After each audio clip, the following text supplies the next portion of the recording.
Sir note करवा के दे दीजिए। हेलो साथियों, ये लो डायरी लो।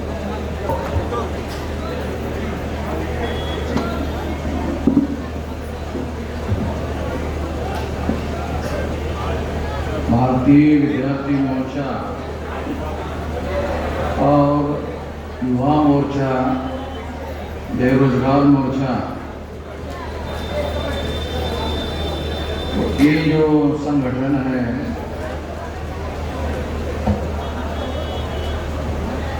ये एक महत्वपूर्ण फ्रंटल ऑर्गेनाइजेशन है। यानी मैदान में लड़ाई लड़ने के लिए, मैदान में आंदोलन करने के लिए केवल बौद्धिक विमर्श चलाने के लिए बनाया गया संगठन नहीं है।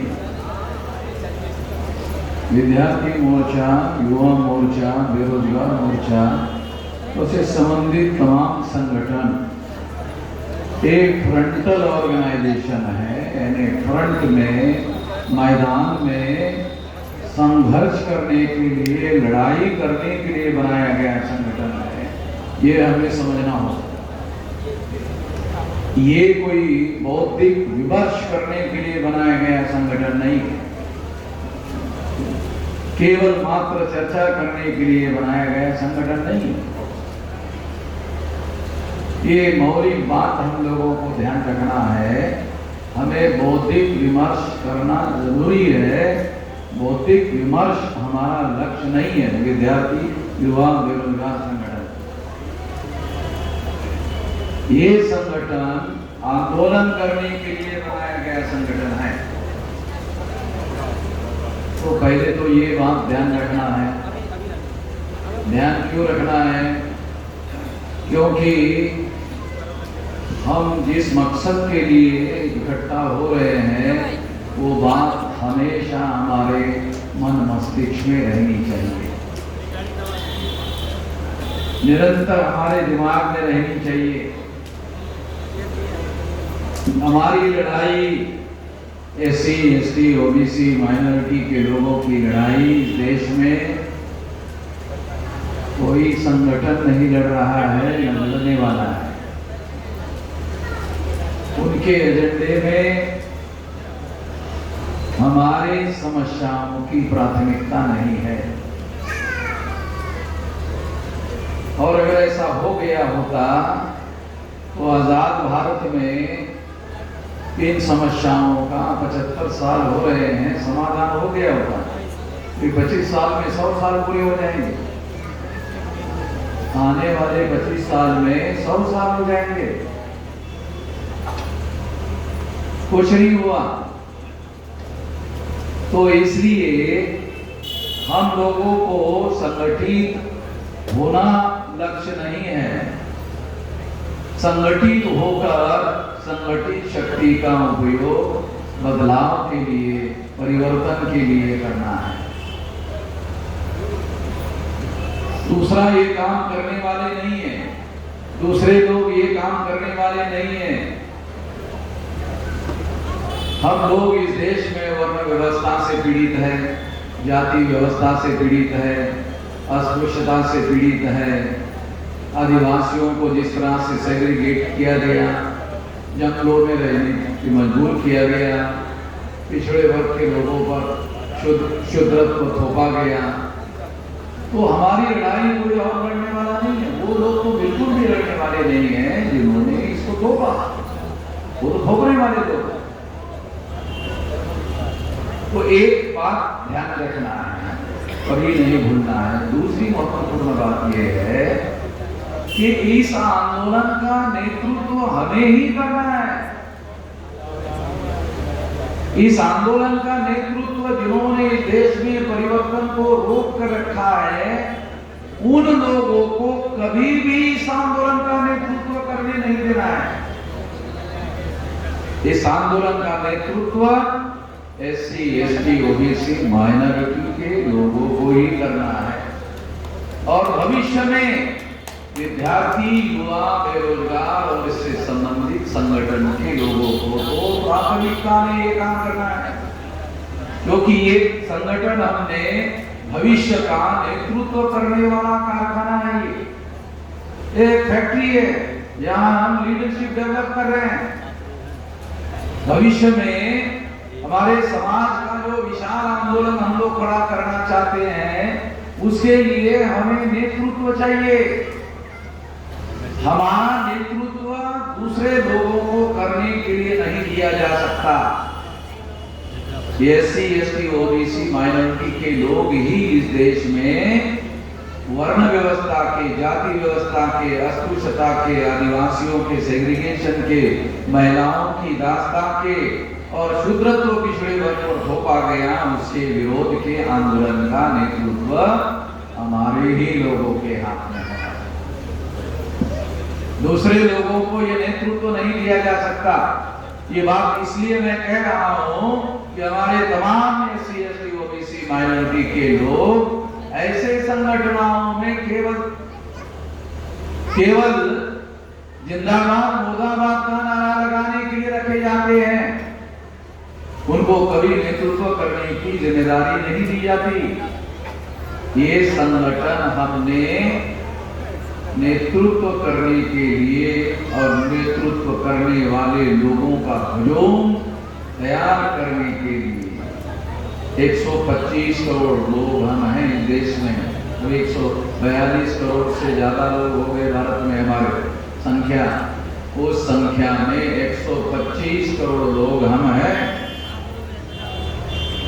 तो 125 करोड़ लोगों का नेतृत्व करने के लिए हमें गांव में भी नेतृत्व चाहिए, हमें ब्लॉक में भी नेतृत्व चाहिए, हमें तहसील में भी नेतृत्व चाहिए, हमें जिले में भी नेतृत्व चाहिए, हमें कमिश्नरी में भी चाहिए, हमें स्टेट में भी चाहिए, हमें सेंटर में भी चाहिए, हमें हर लेवल पर लीडरशिप चाहिए। दूसरे लोग नहीं काम करेंगे, ये काम हमको करना है। और इसीलिए ये विद्यार्थियों का संगठन, युवाओं का संगठन, बेरोजगार लोगों का संगठन, जहां से हमारे पढ़े लिखे नौजवान लोग हैं, वहीं से ये नेतृत्व का निर्माण होगा और ये हम लोग करेंगे। ये हमारे सामने एक बहुत बड़ी चुनौती है। इस चुनौती को ध्यान में रखते हुए एक पर्टिकुलर ये संगठन इस मकसद के लिए बनाया गया है। इस मकसद के लिए बनाया गया संगठन इस मकसद को पूरा करने के काम में लगा रहेगा। ये ध्यान रख करके हमको काम करना। दूसरी महत्वपूर्ण बात मैं आप लोगों को बताना चाहता हूं, ये हमेशा ध्यान रखने वाली बात है, वो है कि हम कोई रीजनल लेवल का आंदोलन नहीं चला रहे, ये कोई उत्तर प्रदेश का आंदोलन नहीं चला रहे, ये नेशनल लेवल का आंदोलन है, राष्ट्रीय स्तर का आंदोलन है, राष्ट्रीय स्तर का संगठन है। ये साल 2 साल में 750 जिलों में ये संगठन हमारा फैल जाएगा। 769 जिलों में जिले है तो देश भर 769। नॉर्थ ईस्ट रीजन में जो 2-4 स्टेट है वो अगर छोड़ दो तो 32 राज्यों में ये संगठन फैला हुआ है। तो ये राष्ट्रीय स्तर का संगठन है, तो इसमें काम करने वाले लोगों को नेशनल पर्सपेक्टिव में सोचना है। जो लीडरशिप डेवलप करनी है, उस लीडरशिप के लोगों को ध्यान रखना है। जिनको भी नेतृत्व करना है उनका पर्सपेक्टिव राष्ट्रीय होना चाहिए कि हमें राष्ट्रीय स्तर का संगठन खड़ा करना है, राष्ट्रीय स्तर का आंदोलन खड़ा करना है, राष्ट्रीय संगठन का नेतृत्व करना है। इस तरीके से हमारा पर्सपेक्टिव होना चाहिए। पर्सपेक्टिव का मतलब है दृष्टिकोण होना चाहिए, रीजनल लेवल का नहीं। तो इस तरीके से सोचने का तौर तरीका अपने अंदर डेवलप करना होगा। विद्यार्थियों को, युवाओं को, बेरोजगार लोगों को ये ध्यान रखना है। इस तरीके से इस काम को हम लोगों को अंजाम तक पहुंचाने का काम करता है। तीसरी महत्वपूर्ण बात मैं आप लोगों को बताना चाहता हूं, वो भी बहुत महत्वपूर्ण है, बहुत मौलिक है। ये विद्यार्थी संगठन, हम लोग विद्यार्थी युवा बेरोजगार का संगठन बना, ये कोई क्राउड बेस्ड ऑर्गेनाइजेशन नहीं है, ये भी कैडर बेस्ड ऑर्गेनाइजेशन है, ये भी कैडर बेस्ड ऑर्गेनाइजेशन है। तो इसमें कैडर्स बिल्ड किया जाएगा, इसमें भी कैडर बिल्ड किया जाएगा, कैडर निर्माण किया जाएगा, उसको ट्रेनिंग दिया जाएगा। इसका क्या मकसद है, इसकी क्या विचारधारा है।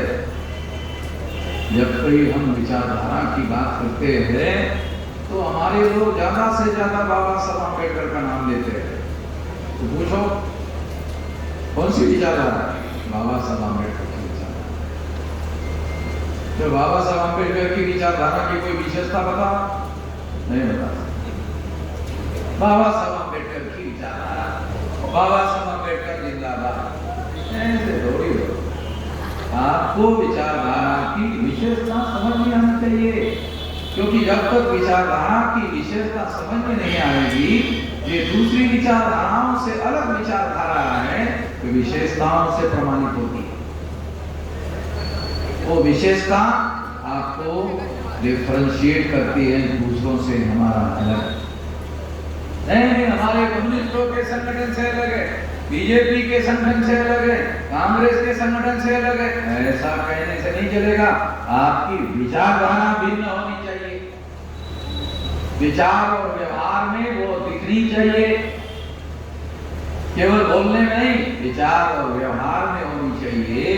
जब तक ऐसा नहीं होगा, हम लोग अपने समाज में इस तरह का माहौल, बदलाव का माहौल, परिवर्तन का माहौल नहीं बना सकते और हमारे नौजवानों को इसके तरफ आकर्षित करने का काम नहीं कर सकते।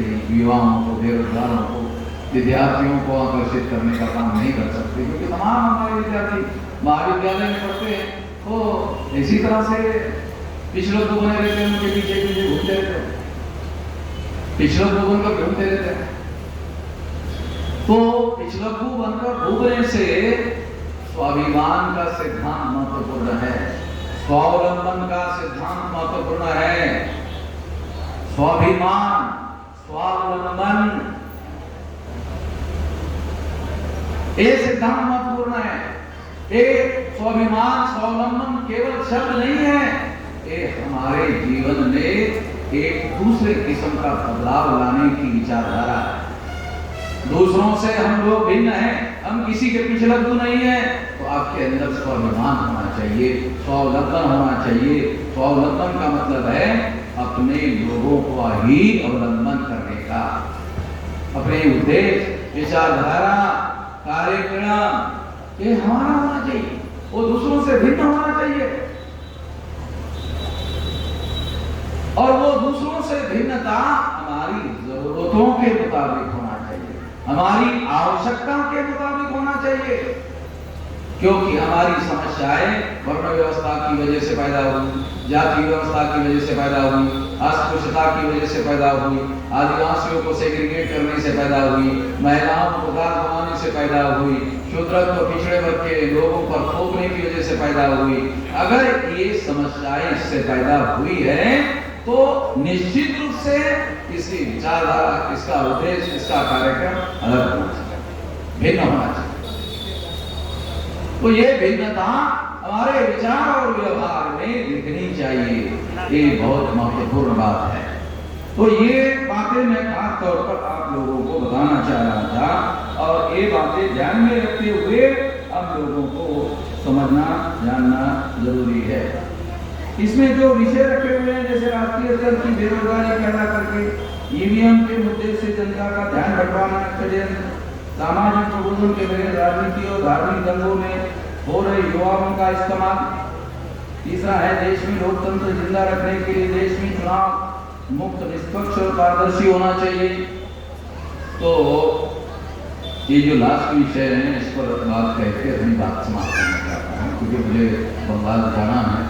तो 2023 चल रहा है, 2024 आने वाला है। 2024 में लोकसभा का चुनाव है और हमारा जो विद्यार्थियों का, युवाओं का, बेरोजगारों का, से संबंधित शैक्षिक संगठनों का जाल देशव्यापी बना हुआ है। देशव्यापी संगठन है जो आप यहाँ अधिवेशन कर रहे हैं, ये देशव्यापी संगठन है। तो ये जो देशव्यापी संगठन है, अभी 10 साल से बीजेपी सेंटर में सरकार है, तो 2024 में लोकसभा का चुनाव होने वाला है। हमने हमारे संगठित शक्ति का उपयोग इसके पहले कभी चुनाव में नहीं किया, मगर 2024 में भारतीय जनता पार्टी की सरकार नहीं आनी चाहिए। इसके लिए हम पूरे संगठित शक्ति का इस्तेमाल करेंगे। बीजेपी की सरकार नहीं आनी। और ये बात हम केवल अपने कार्यकर्ताओं को नहीं बता रहे हैं, सारे देश भर में ये बात हम लोग बोल रहे हैं। पब्लिक में भी बोल रहे हैं, हमारे संगठन में भी बोल रहे हैं, कार्यकर्ताओं में भी बोल रहे हैं।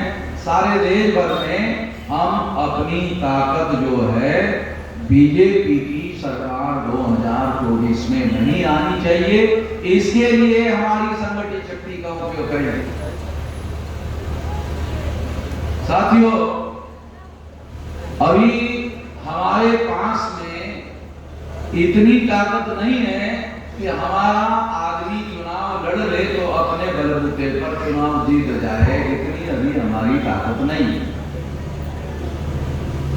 देश भर में, सारे देश भर में 400 लोकसभा में हम लोग प्रभावित करने लायक हैं। 543 लोकसभा की सीटें हैं, उसमें 400 लोकसभा में हम लोग प्रभावित करने की स्थिति में हैं।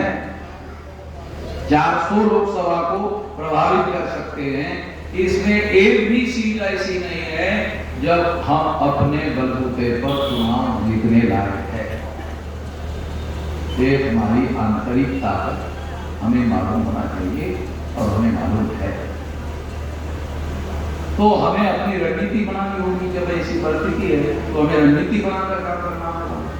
तो हमें रणनीति बनाकर काम करने के लिए 28 सितंबर को दिल्ली में जो एनडीए गठबंधन है, नेशनल डेमोक्रेटिक अलायंस नाम का गठबंधन है, जो भारतीय जनता पार्टी ने आरएसएस ने बनाया, जिसमें 38 पार्टियां हैं।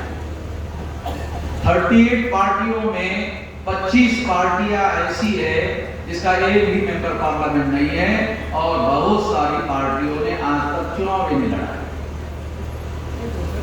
पर नरेंद्र मोदी ने ऐसे पार्टियों को इकट्ठा किया है जिसकी संख्या 38 है। दूसरा है इंडिया गठबंधन। आपको राजनीतिक परिदृश्य थोड़ा समझ में आना चाहिए, मैं बता रहा हूं ब्रीफ में राजनीतिक परिदृश्य क्या है। दूसरा है इंडिया गठबंधन। तो आपको मालूम होगा, इसकी पहली मीटिंग बिहार में हुई, नीतीश कुमार ने बुलाए थे, 16 पार्टी के लोग थे। फिर बेंगलोर में हुई तो वहां पर 24 पार्टी के लोग हो गए। फिर बॉम्बे में हुई तो 28 पार्टी के लोग हो गए।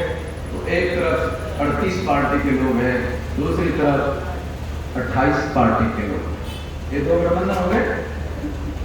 एक दो गठबंधन में जो पार्टियां शामिल नहीं है, जो पार्टियां शामिल नहीं है, 28 सितंबर को हमने दिल्ली में मीटिंग की। 51 पार्टी के लोगों को बुलाया, 32 पार्टी के लोग हाजिर थे। 51 पार्टी के लोगों की मीटिंग हमने बुलाई, 32 पार्टी के लोग हाजिर थे। 32 पार्टी के लोगों ने मिलकर एक गठबंधन बनाया, राष्ट्रीय परिवर्तन मोर्चा, जिसमें 32 पार्टी के लोग शामिल हैं। और अभी 31 अक्टूबर को दिल्ली में दूसरी मीटिंग हो रही है दोबारा, क्योंकि हम भी सारे देश भर में फैले हुए, हमारे पास जानकारी मिली है कि एससी एसटी ओबीसी माइनॉरिटी के देश भर में 240 पार्टियां हैं। तो ये ढूंढना पड़ेगा कि ये क्या है, कागज में है कि जमीन में है कि क्या है, पता तो करना पड़ेगा। तो हम इसकी पता कर रहे हैं, छानबीन कर रहे हैं।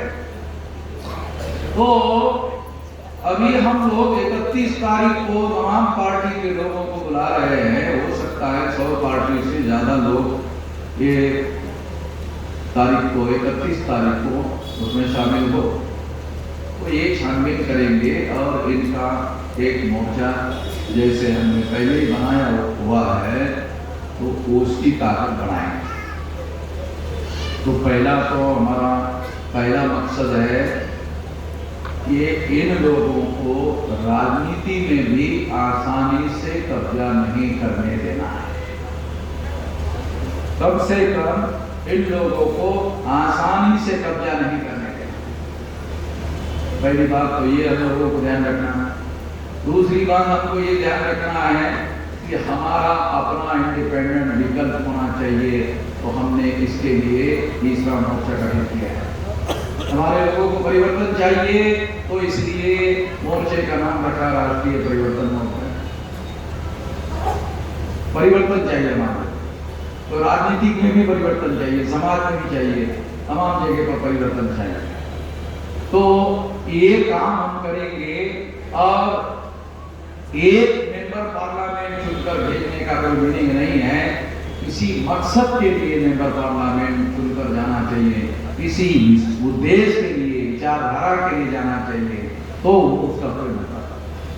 तो इसके लिए ये तीसरा मोर्चा गठित करें। इसके पहले का भारतीय राजनीति का अध्ययन करने के बाद ये पता चला कि जब भी तीसरा मोर्चा बना, तीसरा मोर्चा जिस पलड़े में भी अपना वजन डालता है केंद्र में उसकी सरकार बनती हो। तो जो बात कह रहा हूं सामान्य बात नहीं है कि अब हम लोगों ने तीसरा मोर्चा बनाया, इसके पहले तो हमने नहीं बनाया। ये मोर्चा SC, ST, OBC माइनॉरिटी के लोगों का पर्टिकुलर हम लोगों ने मोर्चा बनाया और आने वाले समय में ये तीसरा मोर्चा हम लोगों का, इस देश में प्रताड़ित लोग जो है, वंचित लोग जो है, उन लोगों का ये मोर्चा हम लोग बना रहे हैं। तो इसलिए ये एक शक्तिशाली ताकतवर मोर्चा, तीसरा मोर्चा बनने की दिशा में आगे बढ़ रहा है और हमारे साथ गठबंधन करने के लिए भी मैसेज आ रहे हैं। अभी तो बना नहीं है, अभी नहीं बना है, मगर जिसके पलड़े में हमारा वजन पड़ेगा वही झुकेगा। वो पलड़ा जो है उसी साइड में झुकेगा। जिस पलड़े में भी हमारा वजन डलेगे वही पलड़ा भारी होगा। इतना तीसरे मोर्चे का महत्व रहेगा। और अगर ऐसा होता है तो 2024 में बीजेपी की सरकार बदल सकती है, मगर हमारे पास 5% से लेकर 10% वोटों का ध्रुवीकरण करने की ताकत होगी। अभी जो एनडीए गठबंधन है बीजेपी का, जो कांग्रेस गठबंधन है इंडिया का, इसके बाहर 59 लोकसभा की सीटें हैं और 11 पार्टी के लोग हैं, 12 पार्टी के लोग हैं और उनके पास 11% वोट है। वो इंडिया गठबंधन में भी नहीं है, एनडीए गठबंधन में भी नहीं है। इसका मतलब है वो चुनाव के बाद फैसला करेंगे कहां जाना है। ये हम लोग तीसरा मोर्चा बना रहे हैं, वो 12 पार्टी के लोगों का कोई इकट्ठा गठबंधन नहीं है। वो अलग अलग, उसमें 2-3 मुख्यमंत्री भी है, तो वो कोई सामान्य शक्ति नहीं है। 2024 का चुनाव महत्वपूर्ण चुनाव होगा। इसमें हम लोगों को सारे देश का ये परिदृश्य समझ में आए, इसलिए बताया, ब्रीफ में बताया ये है। इसमें हमारा हस्तक्षेप होगा, इसमें हम रोल प्ले करेंगे। और SC ST OBC माइनॉरिटी के लोगों को हस्तक्षेप करने लायक ताकत बनाने के लिए 31 तारीख को 100 से ज्यादा पार्टी के लोगों को हमने बुलाया। पिछली बार 51 पार्टी को बुलाया था, 32 पार्टी का है, 100 से ज्यादा बुलाया। अभी हम लोग लगभग कई दिनों से इंटरनल होमवर्क कर रहे हैं। तो मैं कई राज्यों में जा करके मीटिंग किया और मैंने जा करके देखा तो हर राज्य में 8, 9, 10 पार्टी के लोग जो है ये छोटी छोटी पार्टी के लोग हैं। तो राज्य लेवल पर भी हम मीटिंगें कर रहे हैं, तो राज्य लेवल पर तैयारी कर रहे हैं ताकि राष्ट्रीय स्तर की मीटिंग हो तो वो व्यवहार में आ सके, ताकि जानकारी हो सके। तो 2024 के चुनाव में हम लोग बहुत बड़े पैमाने पर देश में हस्तक्षेप करने का काम करेंगे। मैं किसी राजनीतिक दल का सदस्य नहीं, ना मैं सदस्यता ग्रहण करने वाला। मैं भारत मुक्ति मोर्चा जो राष्ट्रीय स्तर का आंदोलन करने वाला संगठन है, मैं उसका नेशनल प्रेसिडेंट हूँ। मैं वही काम करता रहूँगा, क्योंकि जोड़ तोड़ करने से जो पावर मिलती है वो ज्यादा देर टिकेगी ऐसा बोल नहीं सकते। तो आंदोलन के द्वारा जो राष्ट्रव्यापी आंदोलन होगा उससे जो बदलाव होगा, उससे जो परिवर्तन आएगा वो स्थायी हो सकता है। इसलिए हम लोग आंदोलन पर भी ज्यादा ध्यान देते रहेंगे। मगर 2024 का चुनाव आसानी से भारतीय जनता पार्टी और RSS के लोगों को चुनने का मौका मिले, ऐसे हालात हम नहीं बनने देना चाहते हैं। इसके लिए परिस्थितियां हमारे विपरीत हो सकती है, प्रतिकूल हो सकती है, इसलिए इसको रोकना होगा। नहीं तो इतिहास हमारे ऊपर भी ब्लेम दे सकता है कि जब आप लोगों के पास संगठित शक्ति थी तो उसको रोकने के लिए आपने उन बिलों पर प्रयोग क्यों नहीं किया, यह आरोप हमारे ऊपर आ सकता है। तो इस परिस्थिति को हम लोगों को अनियंत्रित होने से रोकना होगा, इसको रोकना होगा और इसको चेक लगाना होगा। तो इसके लिए हम इस शक्ति का आने वाले समय में उपयोग करेंगे। तो ये बात आपको इसलिए बता रहा हूँ कि विद्यार्थी, युवा और बेरोजगार लोगों को इसमें मेजर रोल प्ले करना है एक चुनाव में, क्योंकि जनमत बनाने का काम हमको शुरू करना होगा। हमको तीसरे मोर्चे के लिए जनमत बनाने का काम शुरू करना होगा। तीसरे मोर्चे के लोग दूसरे मोर्चे के साथ बीजेपी को परास्त करने के लिए गठबंधन बना सकते हैं यदि कोई सुटेबल प्रस्ताव आता है। हमारे पास बैलेंसिंग पावर है, जिसके पलड़े में वजन पड़ेगा वही जीतेगा। इस रणनीति पर हम लोग काम कर रहे हैं। बहुत बड़े ऐतिहासिक मौके पर हम लोग अभी काम में है, सामान्य स्थिति में नहीं है। केंद्र की सरकार बदलने के स्थिति में होना कोई छोटा मोटा मामला नहीं है। हम ऐसा रोल प्ले कर सकते हैं।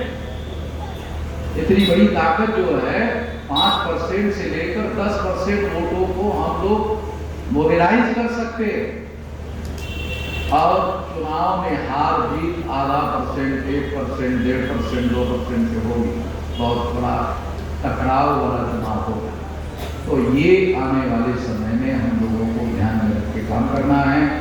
और यही बात मैं आप लोगों को आखिरी बात में आप लोगों के ध्यान में रहे, इस पर बहुत बड़े पैमाने पर देशव्यापी हम लोग काम कर रहे हैं। आप लोगों को, विद्यार्थी और बेरोजगार लोगों को इसमें बहुत बड़ी ताकत झोंक करके काम करना होगा। इतना ही इस मौके पर कहना चाहता हूँ। आपने मेरी बात ध्यान से सुनी, इसके लिए आभार, धन्यवाद।